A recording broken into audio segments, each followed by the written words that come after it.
Hello inspector, आप यहाँ इस वक्त? आई शपथ, मिस्टर रोमियो, वैसे सवाल पूछने का काम तो हम पुलिस वालों का है। तुम कैसे सवाल पूछ रहे हो? वैसे पूछ ले तो मैं बता देती, मैं यहाँ अपनी ड्यूटी कर रही। वैसे तुम यहाँ इतनी रात को? कहीं ऐसा तो नहीं कि तुम्हारी दिशा खो गई है और तुम उसे ढूंढ रहे हो? नहीं, ऐसा बिल्कुल नहीं है, मगर आपका सेंस ऑफ ह्यूमर बहुत अच्छा है। वैसे ये मेरे सवाल का जवाब नहीं है। I'm sorry, ये जो चाय वाला है ना, सोचा है कॉफी पीता चलूं? तो पी ली? हाँ, बस लौट ही रहा था। All right, good night. Good night, Mr. Sehgal.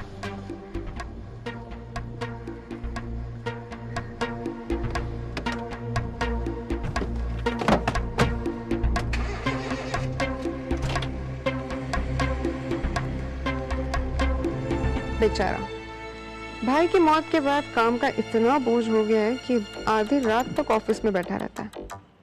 चलो, पैसा कमाने के लिए नींद तो गंवानी ही पड़ेगी। ए, इधर आ। चल एक कप कॉफी पिला, जल्दी से। दूध कम, शक्कर कम। मैडम, मेरे पास कॉफी तो नहीं है, लेकिन चाय है। लेकिन वो रोमियो तो कह रहा था कि उसने कॉफी पी है। क्यों बे, मुझसे झूठ बोल रहा है? अभी जो साहब गए, उनको तो कॉफी पिलाया ना? नहीं मैडम, वो साहब तो कुछ नहीं पिए।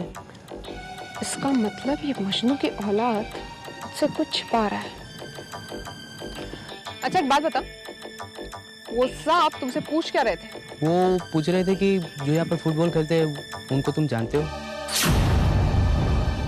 वेदांत सहगल आधी रात को फुटबॉल खेलने वालों के बारे में क्या जानना चाहता है? ये लो, अच्छे से बनाना, एकदम गोल, नहीं तो लोग बोलेंगे कि सुकन्या के घर में कैसे लाडू बनाए थे, आड़े टेढ़े। तुम चिंता मत करो सुकन्या, लड्डू ऐसे बनेंगे खाने वाले भी याद रखेंगे। हाँ, तक अरे उस पवार के घर में तो कैसे लड्डू बने थे, छी छी छी छी। आय हाय सुकन्या, खराब कैसे ना बनते? हाँ, मिसेस पवार बार बार बोल रही थी, अरे घी कम डालो, अरे शक्कर कम डालो। हम भी क्या करते? हाँ, लेकिन मेरे ऐसा कुछ नहीं है, सब भरपूर डाला है मैंने, घी भी शक्कर भी सब। अच्छे से बनाना, एकदम गोल, ठीक है। मेरी तरह। राना बेटा, दिशा कहाँ है? आजुबा, दी अपने कमरे में होंगी।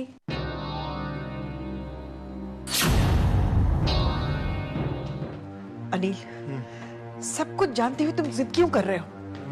तुम तो जानते हो मैं नहीं चाहती दिशा ओटी में हिस्सा ले। चाहता तो मैं भी यही हूं, पर क्या है कि गौतम कसम खिला के गया। तुम लोग हमेशा वही करते हो जो मुझे नहीं अच्छा लगता है।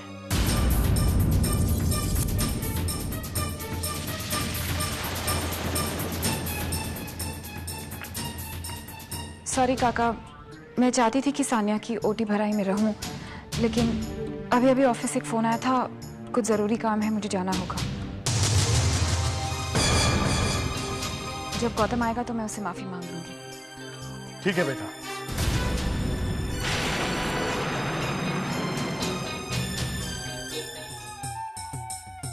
चलो सानिया, मेरे पास एक बहुत अच्छा आइडिया है। क्या? बिकॉज वो तो तुम अकाउंट्स डिपार्टमेंट से जब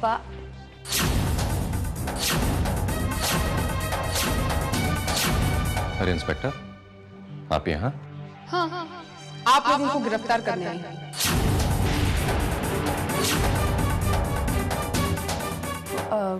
किस जुर्म में? अरे आप लोग तो घबरा गए। वैसे हम पुलिस वालों को भी मजाक करने का हक है भाई।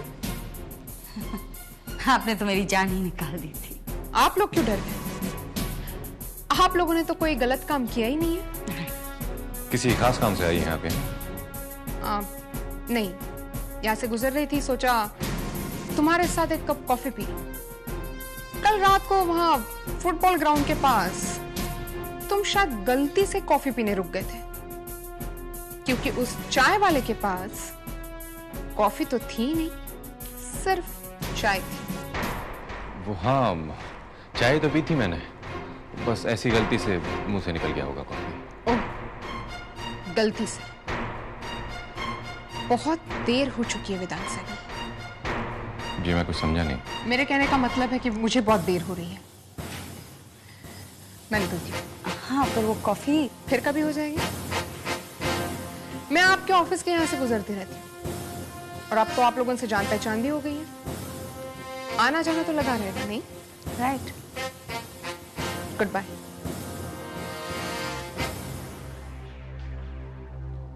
ये सब क्या हो रहा है वेदांत?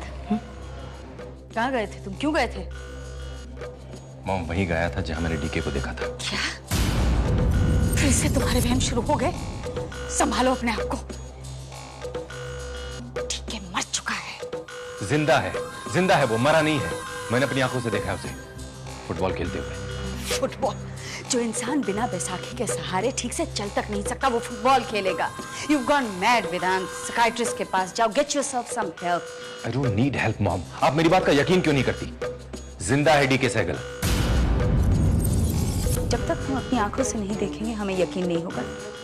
ठीक है, हम आज ही जाते हैं उस फुटबॉल ग्राउंड पर। हाँ मगर वो चाय वाला कह रहा था कि वो लोग सिर्फ वहां सैटरडे और संडे में ही फुटबॉल खेलने आते हैं, मगर मैंने कल भी उसे देखा था वहां। ठीक है, हम आज ही जाकर देखते हैं कि वो आदमी है कौन।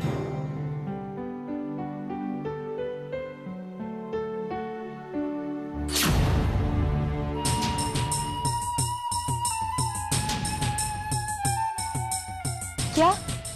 ये आप क्या कह रहे डॉक्टर? नहीं नहीं, ऐसा नहीं हो सकता।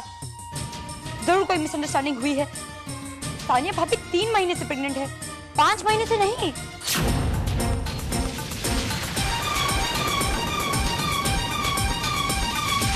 नहीं डॉक्टर, मैं आपकी बात मान ही नहीं सकती। जरूर आपसे कोई गलती हुई है। आप अपने रिकॉर्ड्स चेक कीजिए प्लीज।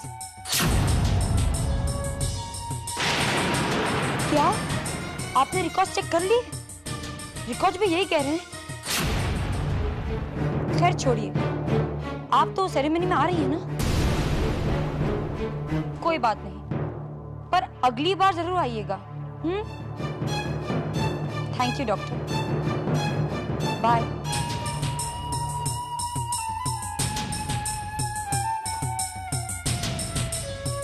अरे सानिया भाभी, अच्छा हुआ आप मिल गई। सानिया भाभी बात बताइए, आप गौतम भैया को कब से जानती हैं? मैं कुछ 4 महीने से।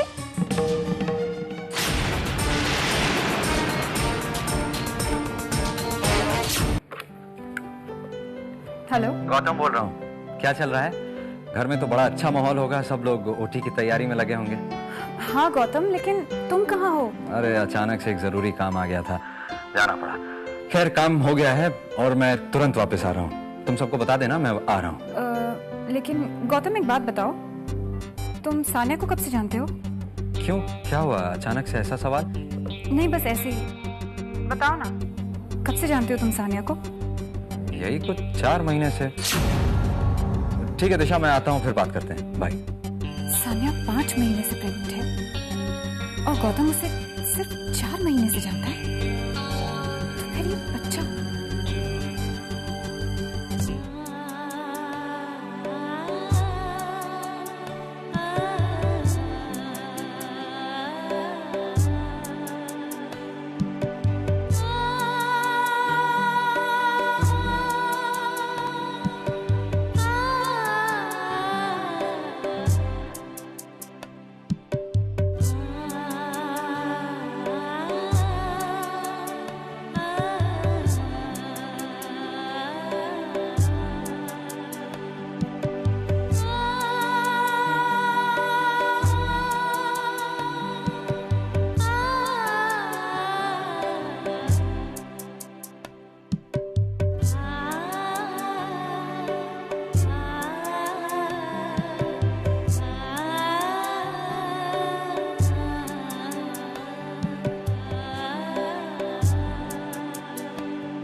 अगु? अरे काकी, अपनी बहू को जरा संभल कर पकड़ो, कहीं हाथ से फिसल गई तो जिंदगी भर पछताओगी।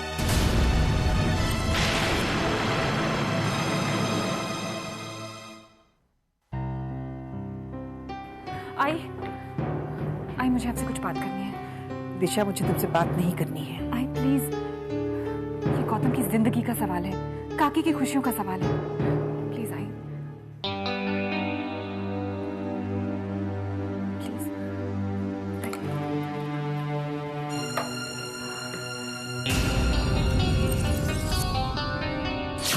आई, जिस बच्चे को लेकर काकी इतनी खुशियां मना रही हैं, वो बच्चा गौतम का नहीं है। सान्या किसी और के बच्चे की मां बनने वाली है। क्या बकवास कर रही हो? मैं सच कह रही हूँ आई। सान्या 5 महीने से प्रेग्नेंट है। शादी से बहुत पहले मैंने उसे एक डॉक्टर के क्लिनिक में भी देखा था। आई, सान्या अच्छे चरित्र की लड़की नहीं है। अब तो ये सब कुछ साबित भी हो गया है। सान्या का मेडिकल चेकअप उसकी कोई जरूरत नहीं है।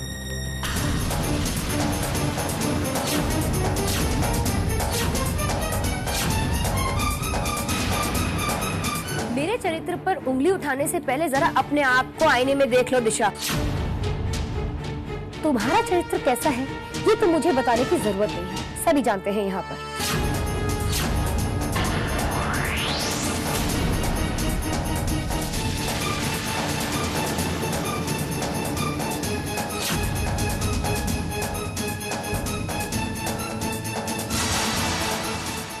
बाहर मेहमान आए हुए हैं, इसलिए मैं तमाशा खड़ा नहीं करना चाहती, वरना मेरी सुनबाई को नाप शनाप बोलने का क्या अंजाम होता है वो मैं तुम्हें बता देती थी।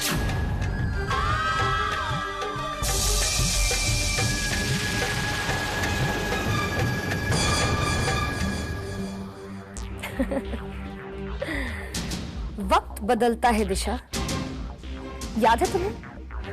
एक दिन तुमने मुझे इस मंगलसूत्र को दिखाकर कहा था कि तुम डीगे की बीवी हो और मैं उसकी रखेल। Well, what goes around comes around, baby. आज मैं तुम्हें कहती हूँ इसी मंगलसूत्र को दिखाकर कि मैं गौतम की बीवी हूँ और तुम एक ऐसे इंसान की रखेल जो मर चुका है।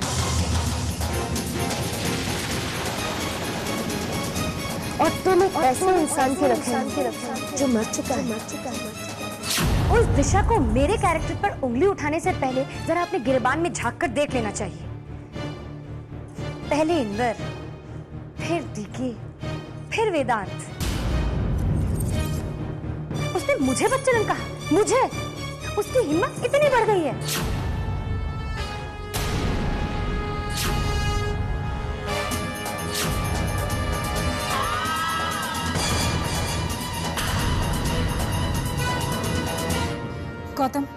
गौतम मेरी बात तो अब बस करो दिशा।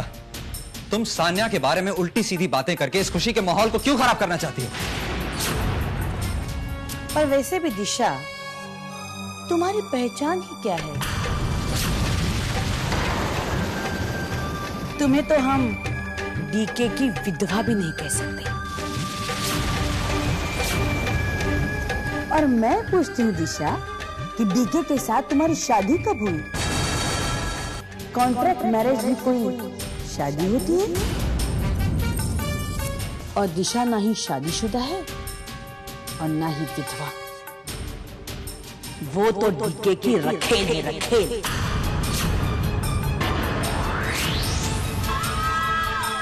और रखेलों को शरीफों के घर में किसी भी फंक्शन में शामिल होने का कोई हक नहीं है।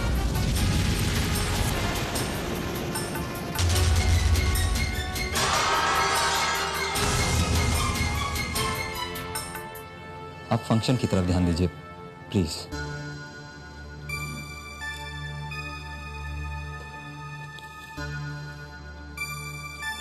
गौतम, तुमने देखा उसे? सान्या, बस करो, बहुत हो चुका। बहुत कहाँ हुआ गौतम, अभी तो ये शुरुआत है। दिशा को अभी जो जख्म दिया है उसे कुरेदना बाकी है। अरे यार, अरे किसने रख दिया मेरा नाम परिणीता? परिणीता, परिणीता का मतलब होता है शादीशुदा औरत। लेकिन शादी का तो दूर दूर तक चांस नहीं है। वेदांत के दिल के करीब भी नहीं पहुंच पा रही। उधर वो दिशा और वेदांत कनका एम्पायर को कब्जा करने के चक्कर में कहीं दोनों खुद ही। आदमी का दिमाग तो वैसे ही एक काम करती हूँ, दिशा को ना फोन करके धमका देती हूँ और उसको कहती हूँ वेदांत से दूर रहे वरना उसका बैंड बजा दूंगी। हेलो, हाँ दिशा को फोन दीजिए, मैं पोरीनीता बोल रही हूँ।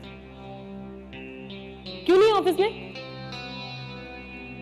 नहीं कोई मैसेज नहीं है। हाँ नहीं, okay bye bye bye, have a good day.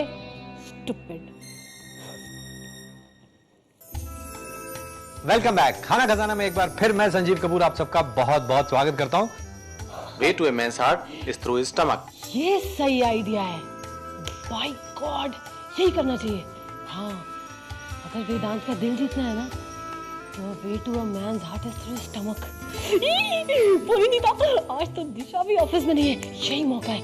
वेदांत के लिए अच्छा सा चाइनीज क्विजीन बना के लेके जाती हूँ और फिर वो खा के उसको मुझसे प्यार हो जाएगा। यस। ज्यादा ओवर एम्बिशियस नहीं होते हैं पोरीनीता, क्योंकि वेदांत ने अगर तुम्हारे हाथ का खाना खाया ना तो तुम्हारा गला ही दबा देगा, फिर हैप्पी एंडिंग हो जाएगी। मुझे तो खाना बनाना ही नहीं आता। तो क्या हो गया, शहर में इतने अच्छे अच्छे 5 स्टार होटल्स हैं, रेस्टोरेंट्स हैं, कहीं से भी खाना ऑर्डर कर लेती हूँ और वेदांत से कहती हूँ वेदांत मैंने तुम्हारे लिए ना अपने हाथों से खाना बना। Yes yes, okay bye TV, thank you.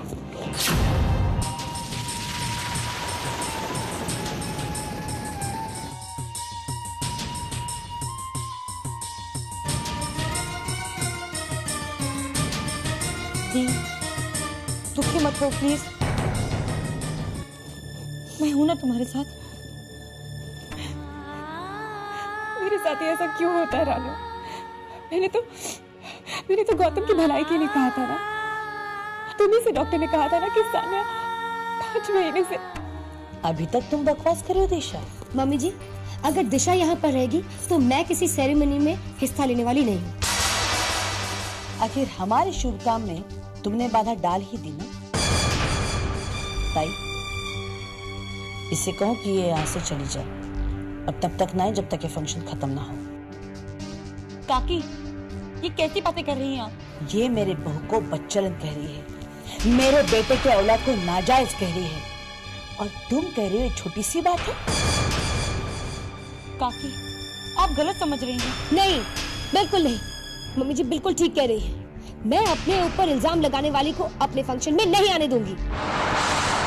और ज्यादा बेइज्जती बर्दाश्त करने का शौक ना हो तो फौरन चली जाओ यहाँ से। मम्मा, आप भी? नहीं रानू, जब कोई नहीं चाहता कि मैं यहाँ रहूं तो मैं यहाँ से चली जाती हूँ।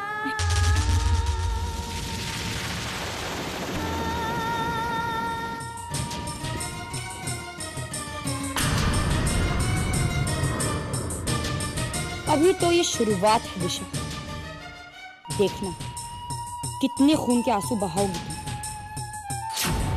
जितनी बुरी चीजें सब हमारी ही तकदीर में लिखी है। जिंदगी में बहुत पाप किए होंगे हमने, पर कभी इतने परेशान नहीं हुए जितना कि डीके की मौत के बाद। कमाल का आदमी है, जब जिंदा था तब परेशान कर रखा था, मरने के बाद भी परेशान कर रखा है, और ऊपर से ये वेदांत। ओहो, अब हम इसे कैसे समझाएं कि मरा हुआ इंसान जिंदा नहीं हो सकता? क्यों नहीं हो सकता? जरूर हो सकता है। मौला चाहे तो सब कुछ हो सकता है, सब कुछ हो सकता है। अल्लाह चाहे तो बेज़ुबान पत्थर भी बोल सकता है। इंसान क्या है? कुछ नहीं। हम सब की तकदीर पहले से तय होती है, वही तय करता है ऊपर वाला। देखिए बाबा, वैसे हम बहुत परेशान हैं, प्लीज रहम खाइए हम पर। ये लीजिए, जाइए।